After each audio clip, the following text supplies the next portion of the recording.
final. Karena PPh final itu untuk UMKM yang di bawah 4,8 miliar per tahun.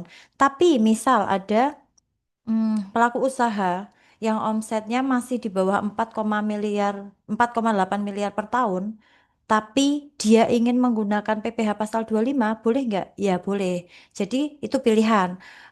Ada fasilitas dari negara itu untuk yang omsetnya masih di bawah 4,8 itu PPh final 0,5%. Kalau PPh final itu dikenakan dari omset, jadi yang namanya final berarti selesai ya. Artinya apa? Nanti di akhir tahun saat mau lapor SPT tahunan, WPOP tersebut tidak perlu menghitung lagi, tidak perlu ada lagi yang namanya kurang bayar. Jadi final selesai, dia setiap bulan membayarkan PPh finalnya 0,5% dikalikan omset, ya udah itu yang sudah dia bayarkan, tidak perlu dihitung ulang kurang bayarnya atau PPh terutangnya di akhir tahun. Tapi kalau memilih menggunakan PPh pasal 25 boleh, berarti artinya dia apa namanya di akhir tahun itu biasanya pasti ada yang namanya kurang bayar atau PPh terutang. eh itu jika menggunakan PPh pasal 25. Karena PPh pasal 25 itu didasarkan dari apa ya namanya PKP kalau orang pribadi. Kalau badan mungkin kita menyebutnya kan apa namanya laba gitu ya. Kalau orang pribadi itu berdasarkan dari PKP atau penghasilan kena pajak. Nah, di sini tadi ada dua macam ya. Kalau omsetnya di bawah 4,8 ada pilihan, silahkan bisa menggunakan PPh final 0,5% atau PPh pasal 25. Tapi kalau yang sudah di atas 4,8 mau nggak mau harus menggunakan PPh pasal 25.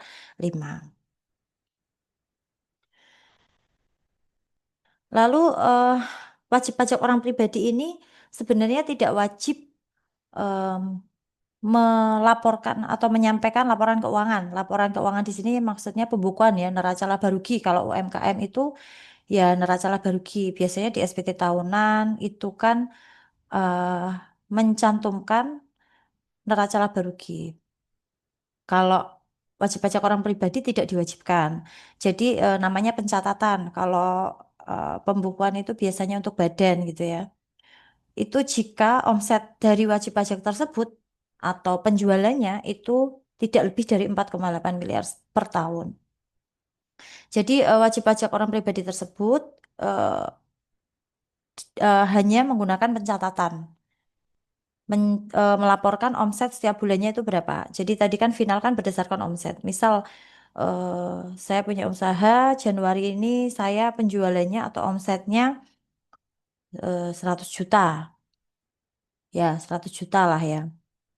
Langsung dikenakan PPh final 0,5%. Itu jika saya menggunakan PPh final. Nah, itu saya rekap dari Januari omset berapa. Maka yang namanya PPh final itu biasanya setiap bulan itu pasti yang dibayarkan berbeda. Karena apa? Karena omset kita atau penjualan kita sebagai eh, pengusaha atau pelaku usaha itu juga pasti berbeda. Nggak mungkin sama ya. Januari misal penjualan saya 100 juta. Nggak mungkin Februari bisa sama 100 juta. Bisa lebih kecil atau lebih besar. Nah, tarifnya sama 0,5%, tinggal dikalikan berapa besar kecilnya omset gitu.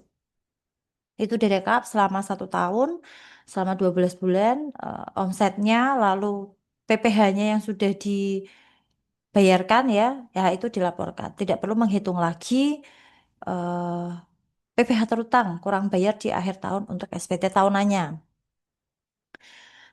Nah, yang kedua, jika wajib pajak orang pribadi tersebut apa namanya omsetnya lebih dari 4,8 miliar per tahun, artinya dia wajib menggunakan PPh pasal 25. Jadi dia juga wajib apa namanya menyampaikan laporan keuangan gitu. Kalau yang final tadi kan nggak wajib ya karena masih di bawah 4,8 miliar per tahun. Nah, kalau sudah di atas 4,8 miliar per tahun itu wajib Nyampaikan laporan keuangan atau pembukuan istilahnya. Kalau yang tadi kan pencatatan hanya merekap berapa omset per bulan selama 1 tahun gitu kan. Kalau ini em, pembukuan, laporan keuangan ya neraca laba rugi itu tadi. Jadi wajib pajak orang pribadi yang omsetnya lebih dari 4,8 ya wajib pembukuan, nggak boleh pakai pencatatan. Gitu ya. Jadi harus mencantumkan juga yang namanya laporan neraca laba rugi gitu, pada saat lapor SPT tahunan. Lalu eh yang perlu kita tahu lagi dari apa namanya pajak penghasilan orang pribadi ya, kita mengenal istilah tadi kayak dari tadi saya apa namanya bilangnya omset penjualan. Sebenarnya sama ya, itu hanya beda penyebutan aja.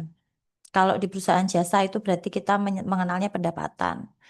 Kalau di perusahaan dagang, di perusahaan manufaktur, kita menyebutnya penjualan di laporan keuangan ya. Kenapa? Karena di perusahaan jasa tidak menjual, tidak ada transaksi jual beli barang, gitu kan. Sedangkan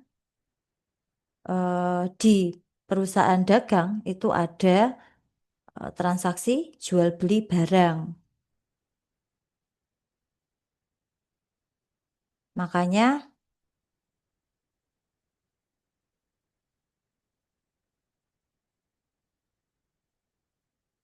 bentar-bentar ya Mbak.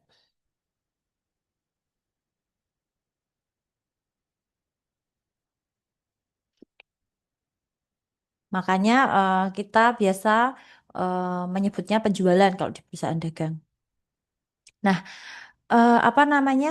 Di sini ada yang namanya peredaran bruto. Sama. Jadi kalau di SPT tahunan itu tidak ada yang namanya omset atau penjualan. Di tulisnya itu peredaran bruto. Jadi jangan bingung ya peredaran. Kalau ada peredaran bruto itu artinya eh, sama dengan omset atau penjualan. Omset atau penjualan itu kan berarti seluruh eh, pendapatan ya sebelum dikurangi biaya operasional, HPP dan lain-lain gitu. Itu namanya omset, itu namanya pendapatan atau penjualan atau peredaran bruto atau peredaran usaha sama. Tapi biasanya bahasa di SPT itu peredaran bruto. Intinya sama. Maka eh, kalau kita pilih tadi 0,5% itu berdasarkan dari omset. Jadi pasti nilainya besar ya kalau omset itu ya karena belum dikurangi biaya, belum dikurangi lain-lain. Tapi kalau PPh 25 itu berdasarkan kalau perusahaan biasanya dari laba, kalau orang pribadi itu berdasarkan dari PKP itu nanti ada tarif-tarifnya gitu ya. Ada 5 lapis tarif kayaknya kalau nggak salah kalau orang pribadi nanti kita bahas. Itu berdasarkan dari apa? Dari PKP. Menghitung PKP gimana nanti ada rumusnya gitu. Lalu berarti apakah yang di bawah 4,8 miliar omsetnya itu apa namanya? Bayar pajaknya lebih besar? Ya belum tentu. Bisa jadi jika dia menggunakan final itu hasilnya lebih apa namanya? Lebih kecil pajaknya. Ya itu namanya fasilitas, ya dimanfaatkan saja. Fasilitas dari negara untuk menggunakan PPh final, kenapa nggak dimanfaatkan? Nah itu kalau orang pribadi bisa menggunakan PPh final selama 7 tahun. Kalau bentuknya CV itu 4 tahun. Kalau PT itu 3 tahun boleh menggunakan PPh final. Nah, setelah 7 tahun tadi, wajib pajak orang pribadi itu tadi, dia sudah 7 tahun menggunakan PPh final ya. Berarti setelah 7 tahun, biasanya harus beralih ke PPh pasal 25, yaitu namanya fasilitas yang di apa ya, diberikan oleh negara, itu ada batas waktunya, ada jangka waktunya gitu. Lalu ada yang namanya penghasilan neto, di mana penghasilan neto ini artinya adalah laba atau selisih dari penjualan tadi atau peredaran bruto setelah dikurangi oleh beban-beban atau biaya-biaya termasuk HPP gitu ya. Kalau di perusahaan dagang itu pasti ada HPP, tapi kalau di perusahaan jasa nggak ada karena ya dia kan hanya memberikan jasa, tidak ada dia tidak jual barang, istilahnya gitu kan. Jadi nggak ada HPP atau harga pokok penjualan. Jadi pengurangnya apa? Ya pengurangnya hanya biaya-biaya atau beban-beban operasional gitu kan. Selanjutnya, bagaimana perhitungan PPh untuk wajib pajak orang pribadi? Nah,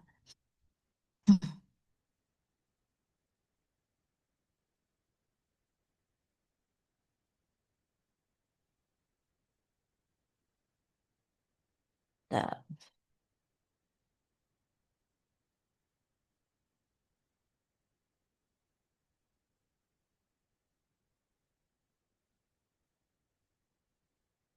di sini ada rumusnya ya.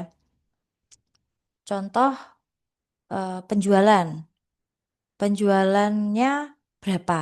Atau penghasilan brutonya atau peredaran brutonya berapa? Ini selama apa namanya 1 tahun gitu ya. Dihitung. Setelah itu dikurangi HPP. Kita contohkan berarti ini untuk perusahaan dagang. Setelah dikurangi HPP, hasilnya adalah laba kotor. Belum laba bersih ya, masih laba kotor. Lalu dikurangi lagi dengan beban-beban atau biaya-biaya. Menghasilkan yang namanya penghasilan neto atau laba bersih. Dikurangi PTKP. Ingat, yang punya PTKP hanya orang pribadi, badan tidak ada PTKP. Gitu ya. Eh karena PTKP itu menyangkut dengan status kawin tidak kawin gitu ya, memiliki tanggungan anak atau tidak seperti itu. Maka PTKP ini bisa menjadi pengurang dari penghasilan itu kita. Tinggal PTKP-nya masuk kategori apa? Apakah masuk ke kategori TK 0, TK 1, 2, 3 atau K 0, 1, 2, 3 gitu ya.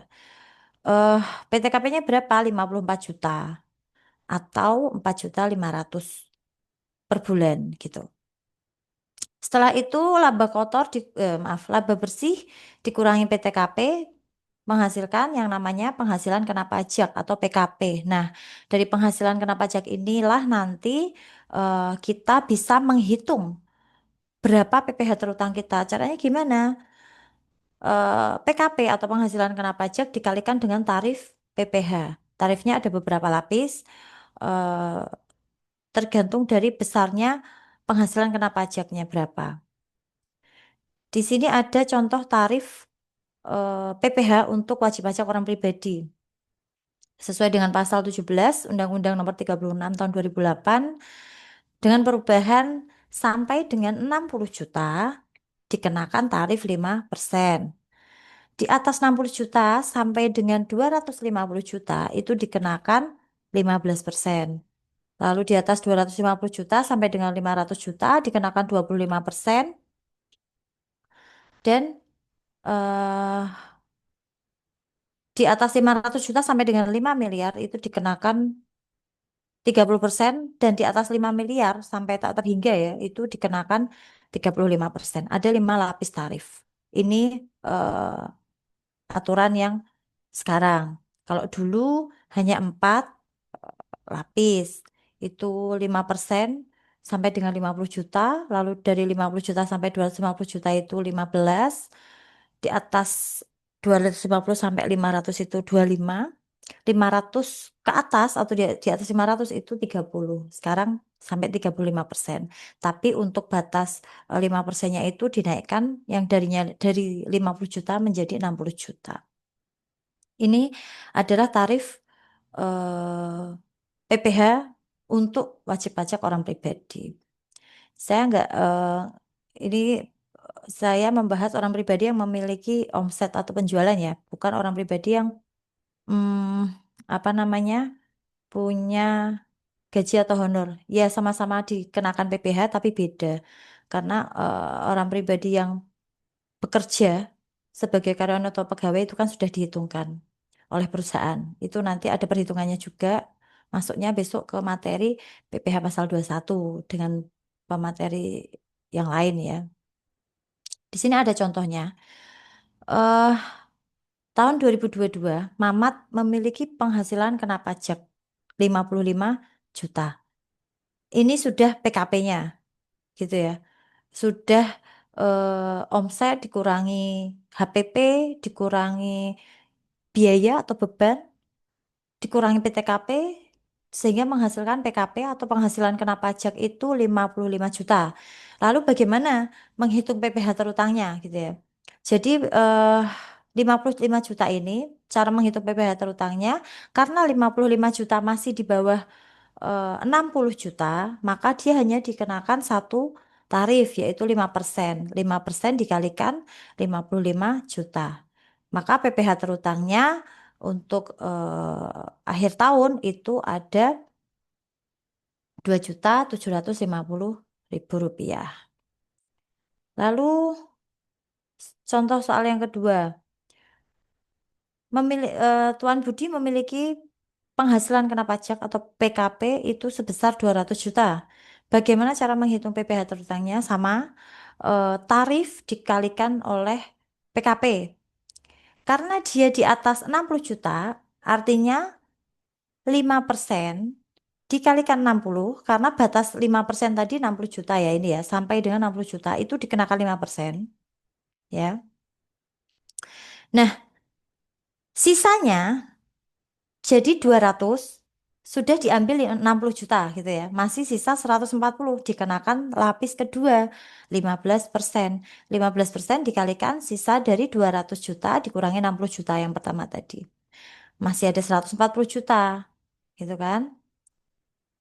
Hasilnya adalah 21 juta. Artinya PPh terutang dari Tuan Budi ada 24 juta rupiah.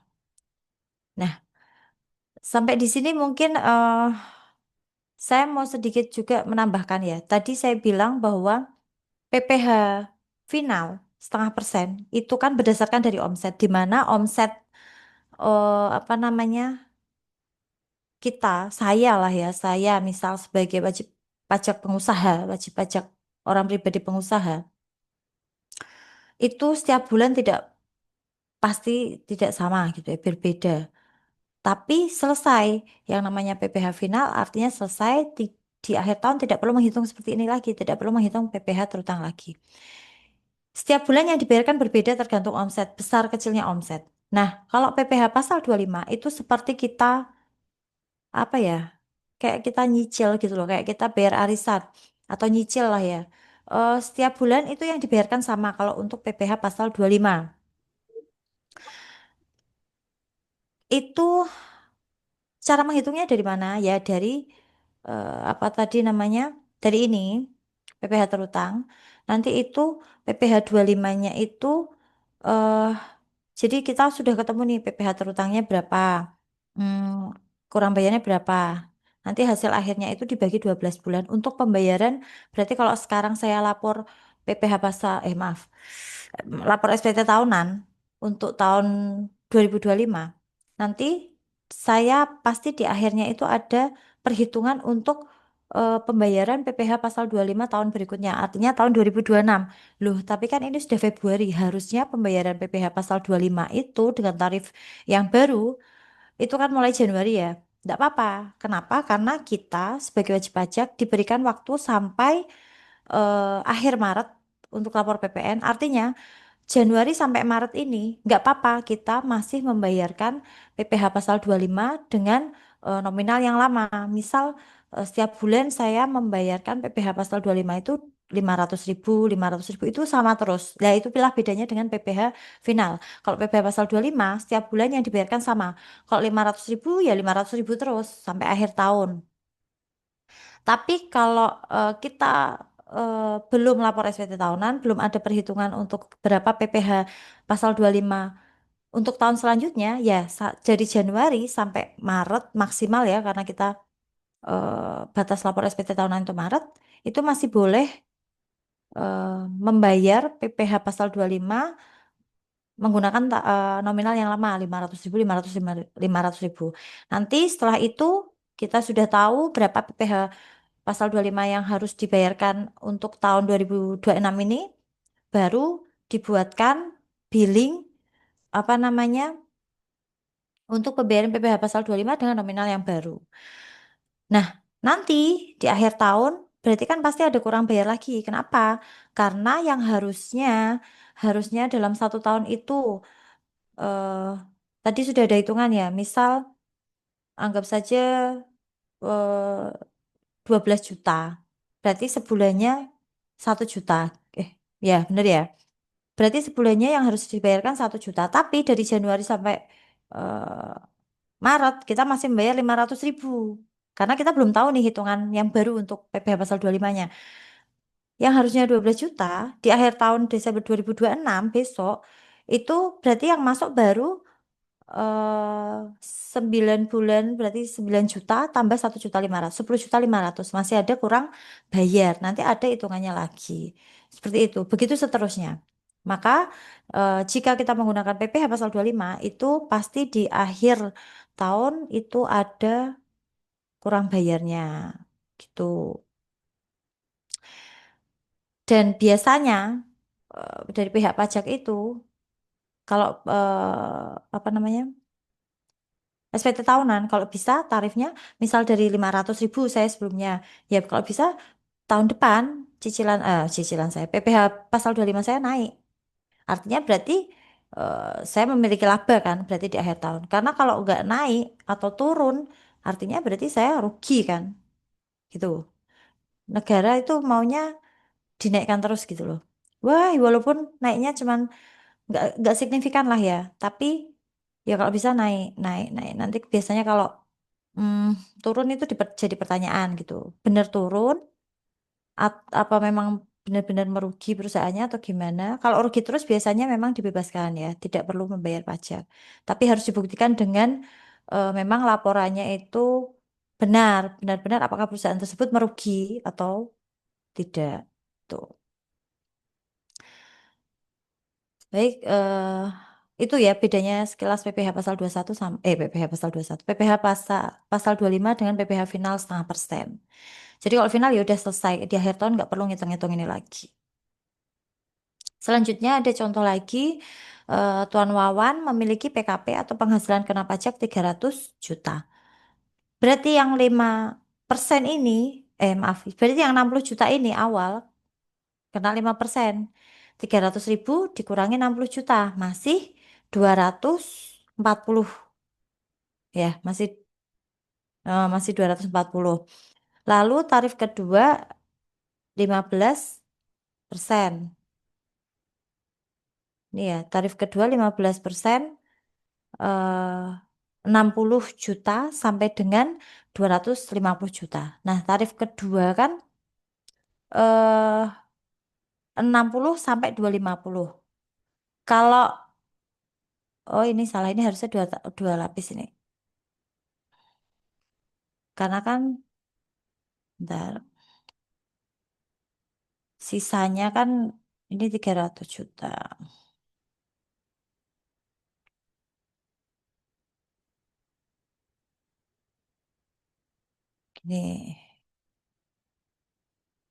Ini 240.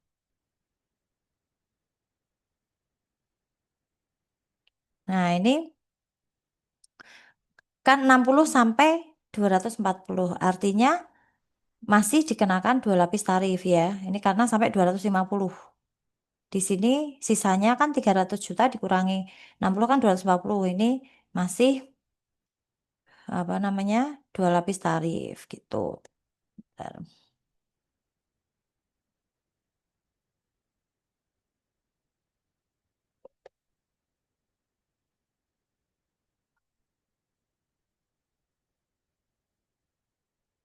Gitu. Jadi dia dikenakan 31.500.000. Lalu di sini ada Tuan Agus penghasilan kena pajaknya 600 juta. Dia dikenakan 4 lapis tarif. 60 juta dikenakan 5%, masih ada sisa benar ya. Masih ada sisa berapa berarti ya? Terus yang ini 190 juta ya 540 ya. Yang 15%, nah ini dia dikenakan 4 tarif ya, 5%, 15%, 25% sampai 30%. Karena dia apa namanya di atas 500 juta tapi masih di bawah 5 miliar, maka dia dikenakan sampai tarif lapis keempat. Kalau dia sudah, nah ini 6 miliar contohnya, di atas, berarti di atas 5 miliar, tadi tarifnya adalah 35 sampai dengan 35%. Jadi 35% itu sisanya dari ini dikalikan tarif 35%. Ini 6 miliar ya harusnya ya. Gitu. Ini untuk perhitungan PPh orang pribadi, pengusaha ya. Di sini kita bicara pengusaha bukan pegawai. Nah, ini ada contoh lain. Ini adalah kode akun pajaknya. Saat kita akan membuat billing untuk PPh final, kode akun pajaknya adalah 411128. Untuk jenis setorannya 420. 420 itu final UMKM. Gitu. Itu kita isikan atau pilih kode akun pajak ini untuk membuat billing PPh final 0,5%. Kalau dulu 1% ya, sekarang 0,5%. Ini dinamakan PPh final UMKM karena memang ini fasilitas untuk pelaku UMKM, pelaku usaha mikro kecil menengah. Diberikan fasilitas untuk menggunakan PPh final 0,5%. Tidak wajib PKP seperti yang kemarin saya bilang. Kalau omsetnya masih di bawah 4,8, tidak wajib untuk PKP kecuali memang dia mengajukan diri untuk dikukuhkan sebagai PKP atau pengusaha kena pajak. PKP di sini pengusaha kena pajak ya. Kalau yang tadi kita penghasilan kena pajak, ini pengusaha kena pajak. Kalau dia mengajukan, mungkin karena lawan transaksinya mau beli dan minta faktur pajak, mau nggak mau, yang bisa menerbitkan faktur pajak hanya pengusaha kena pajak. Pengusaha yang tidak kena pajak, yang tidak dikukuhkan sebagai PKP, tidak bisa menerbitkan faktur pajak. Jadi sebenarnya tidak wajib kalau omsetnya masih di bawah 4,8, tapi kalau memang dia mau mengajukan eh, PKP ya bisa. Lalu tidak wajib menyampaikan LK, laporan keuangan, ada neraca atau laba rugi, itu tidak wajib. Wajibnya itu hanya pencatatan. Pencatatan atas omset-omset yang dia dapatkan selama 1 tahun, mulai dari Januari sampai Desember. Jadi tidak wajib pembukuan, melainkan pencatatan. Nanti ada pilihan itu di SPT tahunan, itu di lampirannya biasanya ada pilihan pembukuan atau pencatatan. Rata-rata orang pribadi pengusaha itu metodenya yang digunakan adalah pencatatan saat lapor SPT tahunan SPT tahunan. Di sini ada contoh, ada Tuan Ramli. Kalau ini lengkap ya, nanti ada perhitungan PTKP-nya juga di sini. Nah, beban PTKP gitu. Kalau yang tadi kan garis besarnya ya, kita hitung dari PKP. Ini Tuan Ramli memiliki omset mulai Februari, karena usahanya dimulai bulan Februari, artinya Januari dia belum memiliki omset. Februari itu dia memiliki omset 340 juta. Maka saat bulan Maret, Tuan Ramli harus menyetorkan PPh final 0,5% dikalikan 340 juta. Berarti 1,7 juta. Ini yang harus dibayarkan Tuan Ramli di bulan Maret. Jadi omset bulan Februari, PPh bulan Februari dibayarkan Maret. Maksimal tanggal berapa kemarin untuk pembayaran PPh?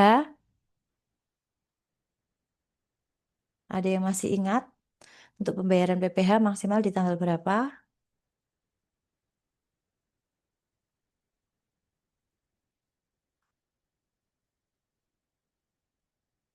Lalu, tidak ada.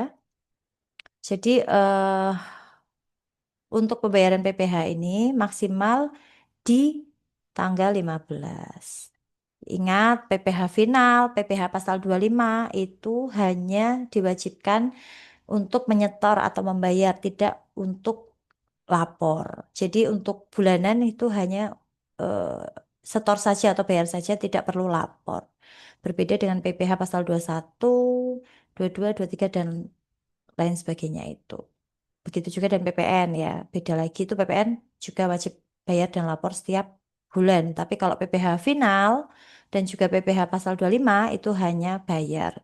Maksimal tanggal berapa? Maksimal tanggal 15 itu untuk PPH final dan juga PPH pasal 25. Sebentar ya.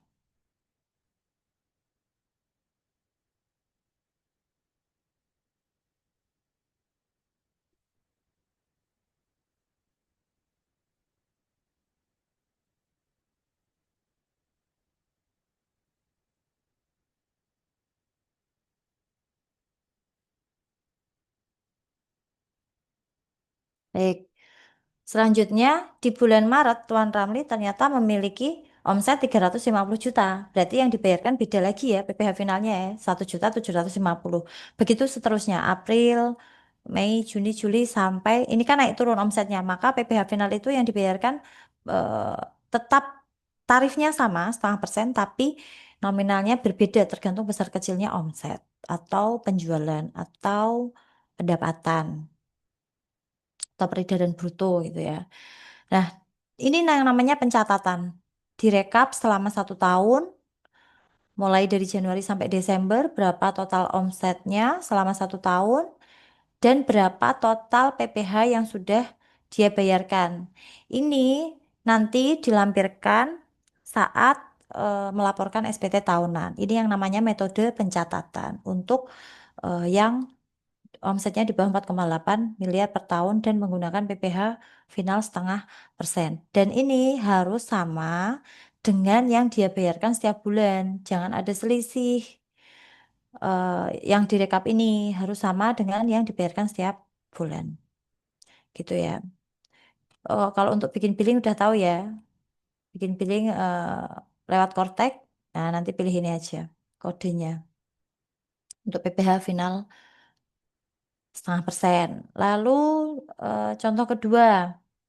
Jadi di sini walaupun ada K1 atau ada jenis PTKP-nya, sebenarnya nggak ngaruh untuk PPh final karena PPh final kan nggak ada pengurangan PTKP. Jadi dia hanya berdasarkan omset. Jadi nggak ngaruh ya kalau untuk PPh final. Yang kedua ini memulai dari Januari sampai Desember. Ya direkap berarti kalau usahanya sudah berjalan memang mulai dari Januari Januari sudah memiliki omset, ya silahkan dibayarkan PPh finalnya, lalu selama setahun direkap. Ini yang namanya metode pencatatan untuk dilampirkan saat lapor SPT tahunan. Gitu. Selanjutnya, wajib pajak orang pribadi pengusaha yang memiliki omset lebih dari 4,8 miliar per tahun. Saya izin minum sebentar ya.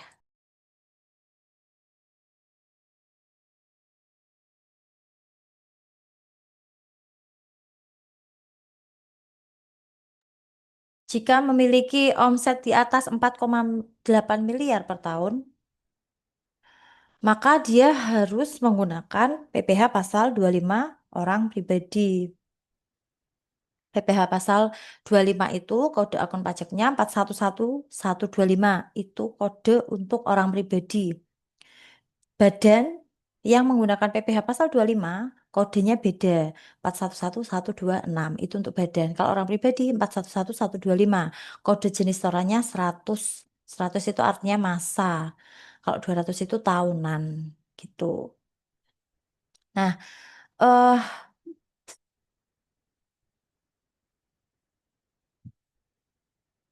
kalau omsetnya sudah di atas 4,8 miliar per tahun, wajib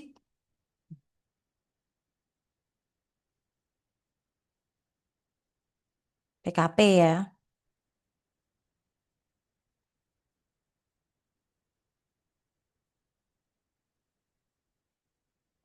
Maaf. Oh ini yang sorry sorry sorry. Ini yang masih di bawah 4,8 miliar per tahun. Tapi dia memilih menggunakan PPh pasal 25. Kalau tadi di bawah 4,8 miliar per tahun menggunakan PPh final 0,5%. Kalau ini dia omsetnya masih di bawah 4,8 tapi dia memilih untuk menggunakan PPh pasal 25. Jadi apa namanya? Dia sama-sama tidak diwajibkan menjadi PKP atau pengusaha kena pajak karena masih di bawah 4,8 miliar. Tapi kalau kalau mau mengajukan boleh gitu ya, intinya seperti itu. Sama tidak wajib neraca laba rugi, cukup pencatatan saja seperti ini tadi, pencatatan. Contohnya di sini ada Tuan Ramli K1, artinya kawin dengan satu tanggungan atau satu anak, membuka usaha toko dengan omset 300, mulai Februari ya, dengan omset 340 juta. Lalu Tuan Ramli memilih menggunakan PPh pasal 25. Maka saat bulan Maret, Tuan Ramli harus menyetorkan PPh pasal 25 dengan perhitungan laba rugi Februari, anggap saja penjualannya dia 340 juta. Lalu ada HPP 316 juta 200 ribu. Didapatkan laba kotornya 23 juta 800. Dikurangi biaya-biaya operasional atau beban-beban itu 8 juta 375. Maka didapatkan laba bersihnya adalah 15 juta 425 ribu. Nah, jika laba bersih anggapannya gini ya, kalau PPh pasal 25 itu sebenarnya kan dihitung dari laba bersih ya. Itu sebenarnya bisa benar-benar kita hitung itu di akhir tahun. Setelah kita tahu total apa ya namanya pendapatan selama setahun, total omset selama setahun, total HPP selama setahun, begitu juga dengan biaya-biayanya, sampai kita dapatkan laba bersih untuk akhir tahun gitu ya. Jadi kan itu rekap selama 1 tahun, kita dapatkan laba bersihnya berapa, baru nanti ada kita dapat PPh terutangnya, apa namanya PKP-nya gitu kan, baru bisa dihitung dari situ. Sebenarnya gitu. Tapi karena di sini contohnya dia baru mulai usaha di bulan Februari baru dan mau menggunakan PPh pasal 25, artinya berarti kita kira-kira dulu, oh anggapannya anggap saja sama. Setiap bulan laba bersihnya itu apa namanya sama 15.425.000. Kenapa seperti itu? Ya karena seperti yang saya bilang tadi, kalau PPh pasal 25 itu bayarnya sama setiap bulan. Kalau 500.000 ya 500.000 terus selama 1 tahun. Kalau 1 juta ya 1 juta terus selama 1 tahun. Itu kenapa di sini eh, kita perkirakan bahwa laba bersih dari Tuan Ramli ini setiap bulannya akan sama sebesar 542.500.000. Dikalikan 11 bulan berarti ya, karena dia memulai usaha di bulan Februari. Didapatkan eh, laba 169.675.000. Itu untuk 11 bulan selama 1 tahun 2021 itu gitu ya. Nah, laba bersih tadi dikurangi PTKP gitu kan. PTKP-nya PTKP Tuan Ramli berapa? K1. K1 artinya kawin. Kawin itu berarti 54 juta untuk Tuan Ramli sendiri, ditambah 4.500.000 untuk PTKP istri, ditambah lagi satu tanggungan, berarti K1. Kalau K0 kan kawin aja ya, berarti 54 juta tambah 400, 400, tambah 4.500.000. Kalau ini tadi K1 berarti 54 juta, ditambah 4.500.000 ditambah lagi 4.500.000. 4.500.000 untuk istri, PTKP istri, dan ini untuk anak atau tanggungannya satu. Didapatkan angka 63 juta. Lalu PKP-nya berapa? PKP-nya atau penghasilan kena pajaknya yang akan dikalikan tarif yaitu 106.675.000 rupiah. Nah, perhitungannya 5% kali 60 juta sama dengan 3 juta. 106 juta dikurangi 60 juta masih ada sisa 46 juta sekian. Ini dikenakan tarif lapis kedua yaitu 15%. Jadi hasilnya 7 juta sekian. Jadi PPh pasal 25 setahun anggapannya ini sama terus ya yang sudah dibayarkan ya. Karena tadi kita menganggap bahwa laba setiap bulannya sama gitu kan selama 11 bulan. Berarti ini artinya PPh pasal 25 yang sudah di apa namanya? Yang sudah dibayarkan Tuan Ramli selama 1 tahun. Ada 10.100.250 rupiah. Maka PPh pasal 25 sebulannya adalah 833 sekian. 833.000 sekian. Maka pembayaran PPh pasal 25 Tuan Ramli yang dimulai bulan Februari berarti dibayarkan di bulan Maret maksimal tanggal 15 selama 1 tahun, 11 bulan ya, berarti selama 11 bulan sampai Desember itu apa namanya sebesar 833.438. Di sini misal selama 1 tahun Tuan Ramli memiliki data penjualan sebesar 4 juta, maaf 4 miliar sekian ya. Kalau tadi kan ini baru 1 bulan. Anggapannya nanti di bulan-bulan berikutnya sama gitu ya. Dia di sini memiliki data penjualan selama 1 tahun itu. Jadi kan gini, ini kan tadi masih mengira-ngira karena belum tahu, baru mulai usaha, belum tahu besok ke depannya itu sampai bulan Desember akhir tahun 2021 itu berapa total penjualannya dia, berapa total laba bersihnya dia. Ini kan tadi baru kira-kira. Kenapa baru kira-kira? Karena dia pengen pakai pasal 25 tapi baru mulai usahanya di bulan Februari. Maka dia ya udah dipukul rata omsetnya sama semua selama 11 bulan Februari sampai Desember. Begitu juga dengan laba bersihnya sama semua. Dia melakukan pembayaran sekian 833 juta, ribu selama 11 bulan sampai akhir Desember, akhir tahun gitu ya. Ternyata di akhir tahun 2021 omset dari Tuan Ramli itu sebesar 4.188 juta sekian gitu ya. Nah, penjualan selama 1 tahun ini dengan HPP 3,8 miliar, didapatkan laba kotornya adalah 293 juta. Dikurangi dengan beban-beban 92 juta, laba bersihnya didapatkan 201 juta sekian. Nah, perhitungan PPh terutang Tuan Ramli selama 1 tahun, gitu kan, yang dimulai Februari tadi, berarti 11 bulan, adalah penghasilan neto dikurangi dengan PTKP. Masih ada sisa 138 juta. 138 juta dikurangi 60 juta. Kena 5%. Masih ada 78 juta sekian dikalikan 15%. Ini hasilnya PPh terutangnya Tuan Ramli adalah apa namanya 14.700.000 sekian. Jadi PPh pasal 25 yang dibayarkan 11 kali mulai dari Februari sampai November itu totalnya ini ya 9 juta ini kan. Ini kan setahun. Ini sebulan. Karena apa? Karena dibagi 12 bulan. Tapi karena dia mulainya Februari berarti dia bayarnya cuma 11 bulan. 833 dia bayar 11 bulan hasilnya 9 juta 167.813. Padahal dia harusnya bayarnya sekian, 14 juta sekian. Tapi dia selama 11 bulan baru bayar 9 juta sekian. Dari mana? Dari perhitungan ini tadi. 833 dikalikan 11 bulan, 11 kali. Maka di akhir tahun ada PPh pasal 29 yang harus dibayarkan lagi oleh Tuan Ramli, ya, PPh kurang bayar yang harusnya dia setahun itu total yang harus dia bayarkan itu dengan omset sekian, dengan apa namanya laba bersih sekian, PKP sekian itu adalah 14 juta, tapi dia baru bayar 9 juta. Artinya dia masih ada kurang bayar 5.546.000 sekian.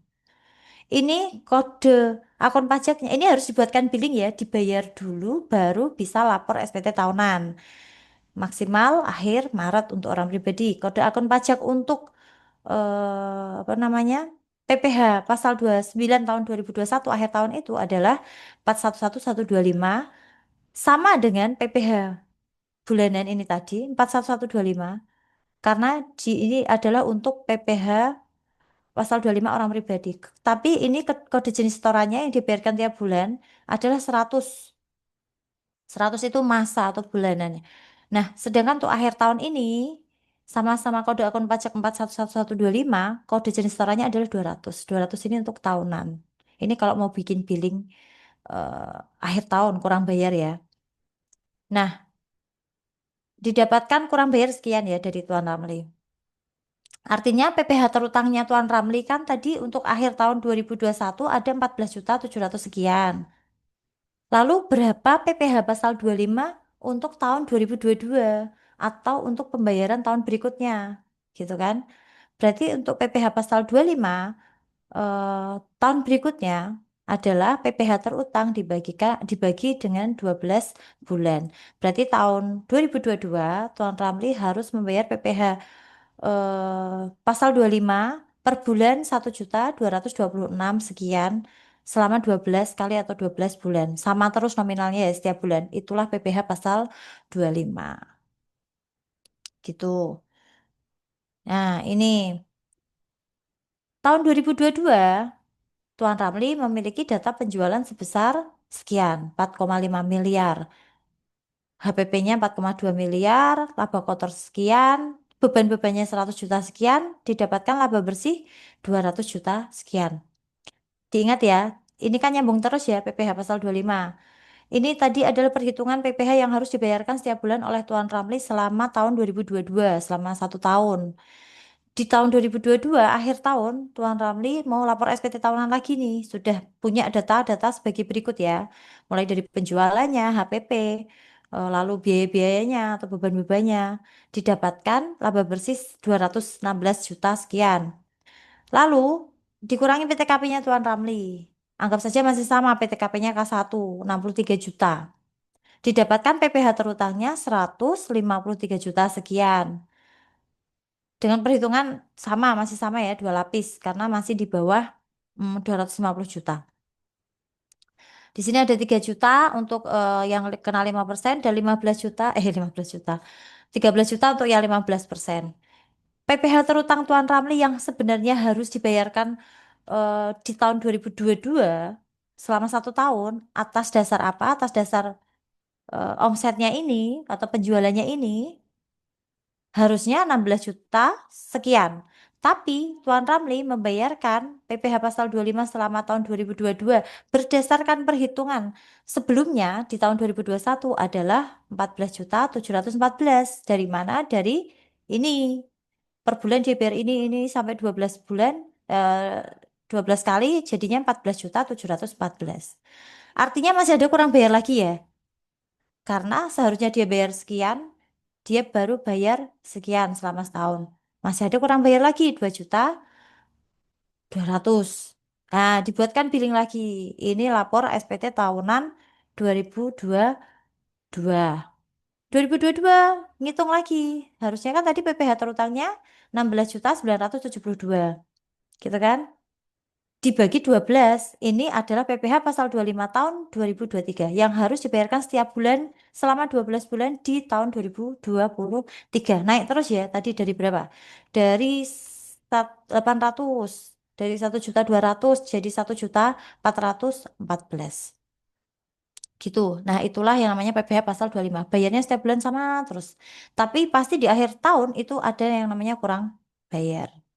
Jadi pasti rata-rata tahun depan bayar PPh-nya itu naik, naik, naik seperti itu. Ini adalah contoh PPh pasal 25 untuk BPOP yang memilih PPh pasal 25 walaupun omsetnya masih di bawah 4,8 miliar per tahun. Lalu yang terakhir adalah WPOP yang omsetnya di atas 4,8 miliar per tahun.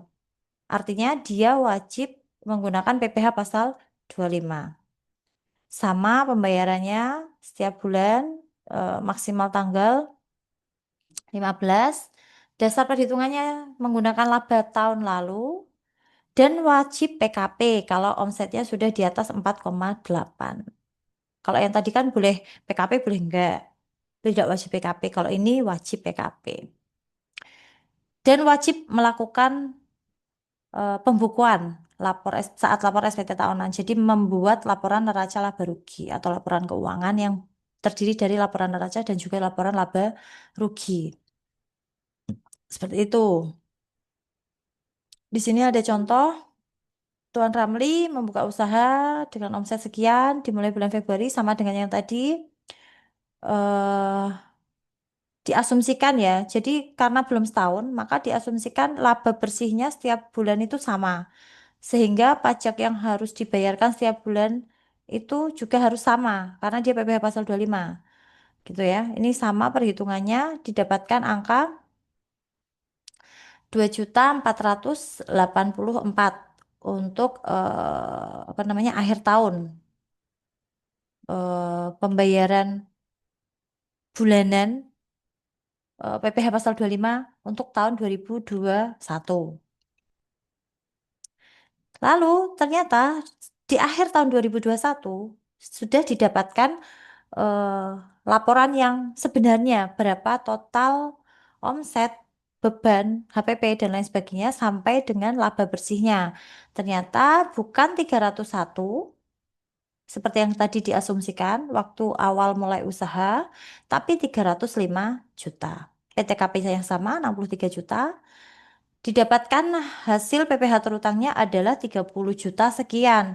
Padahal Tuan Ramli baru membayar selama 11 bulan itu sebesar 2.400.000 dikalikan 11 bulan. Didapatkan hasil 27 juta. Maka di akhir tahun Tuan Ramli masih harus membayar PPh 3.113. Lalu untuk PPh tahun berikutnya, artinya untuk tahun 2022 Tuan Ramli, perhitungannya berdasarkan dari PPh terutang. Ini dari 30 juta sekian, perhitungan PPh terutang di akhir tahun 2021 dibagi dengan 12 bulan untuk tahun 2022 selama 12 bulan. Hasilnya setiap bulan Tuan Ramli harus membayar 2.536 sekian. Dan Tuan Ramli wajib melaporkan SPT tahunan dengan melampirkan laporan keuangan berupa laporan neraca dan juga laba rugi. Seperti itu. Nah, nih,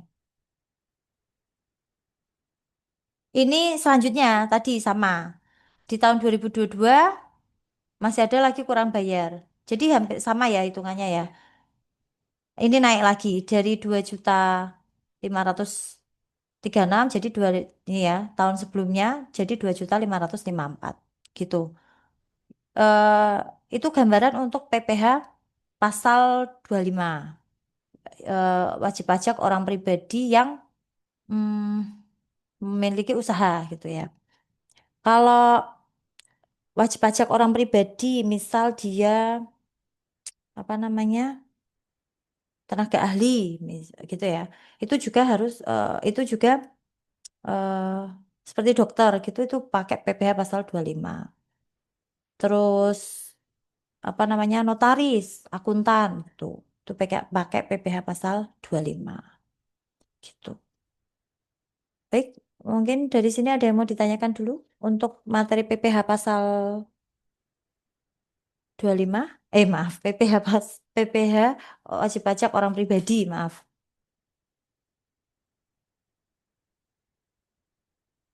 Silakan kalau ada yang mau ditanyakan, mungkin saya ngomongnya kecepatan atau kurang jelas. Ada yang mau ditanyakan, yang bagian mana silakan.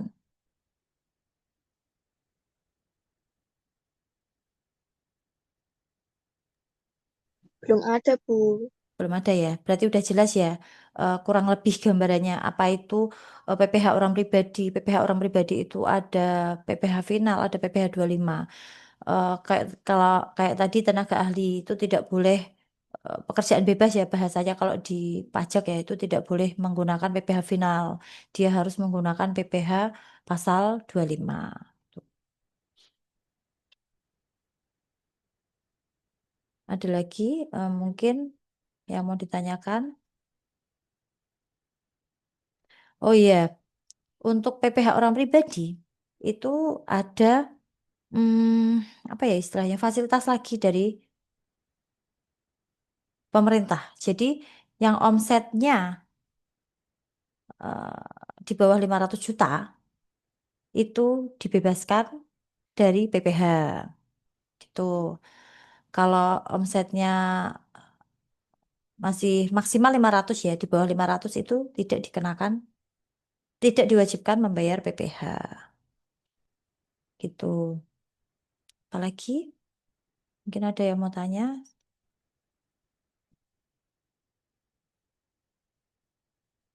Jadi sudah jelas ya untuk PPh orang pribadi hmm, yang melakukan pekerjaan bebas seperti tenaga ahli tidak boleh pakai PPh final. Itu berlaku untuk UMKM PPh final. Jadi harus pakai PPh 25. Tapi UMKM yang masih di bawah 4,8 miliar omsetnya per tahun bisa memilih menggunakan fasilitas yang disediakan negara yaitu PPh final selama 7 tahun jangka waktunya untuk orang pribadi atau langsung menggunakan PPh pasal 25. Karena kenapa? Kalau biasanya kalau sudah dari awal memilih menggunakan PPh pasal 25, ya pilihan untuk PPh finalnya hangus. Misal di tahun berikutnya berubah pikiran, "Ah, mau ganti pakai final," nggak bisa. Karena dari awal sudah memilih PPh pasal 25. Jadi sebisa mungkin kalau mau eh, apa namanya menggunakan PPh final ya dimanfaatkan aja kayak toh itu fasilitas kan gitu ada jangka waktunya karena setelah jangka waktunya habis itu pakai PPh pasal 25 gitu.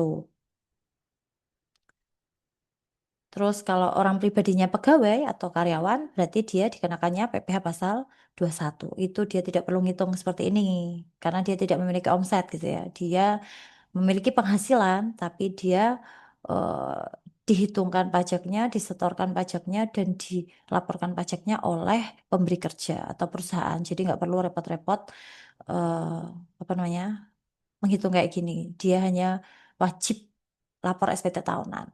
Karena nanti kan akan dapat bukti potong ya dari perusahaan. Nah itu yang menjadi dasar untuk melaporkan SPT tahunan. Itu kalau orang pribadinya karyawan atau pegawai. Gitu. Mungkin ada yang mau ditanyakan, silahkan. Bentar.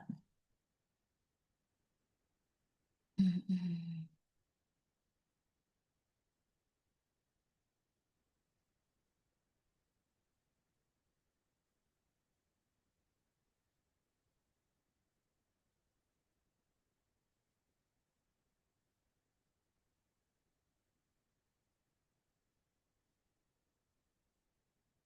Gimana? Belum ada yang ditanyakan?